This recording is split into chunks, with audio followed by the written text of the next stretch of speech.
Plane grounded in emergency landing after passengers spot lice crawling in woman's hair mid-flight.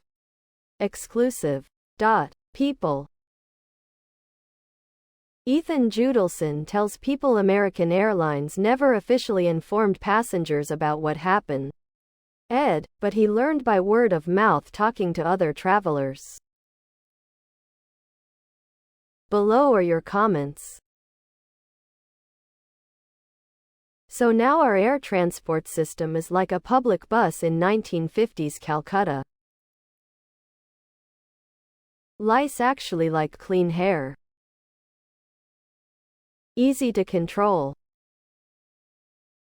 Just wash hair with anti-lice shampoo comb and use a hot hairdryer and scalp bag. Heat to about 120 to 30 for 15 minutes and all the eggs basically desiccate. Wash and bleach or oxy-bleach bedding, and don't forget to wash the pets. At home. So many people fear so many things. Mostly because we are becoming a dumbed-down society. Fear of the unknown.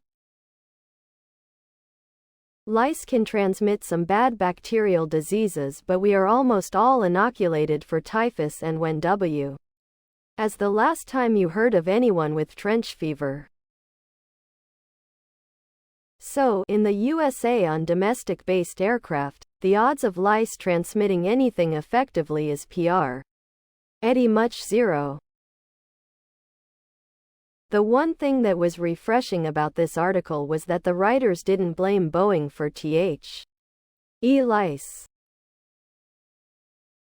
That passenger must have been quite infested for someone else to identify lice from a respectable distance.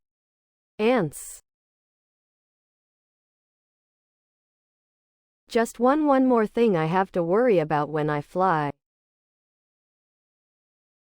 Well, there goes my appetite. Anyone know how long goosebumps are supposed to last? Please subscribe to my channel. And if you like it, please thumbs up.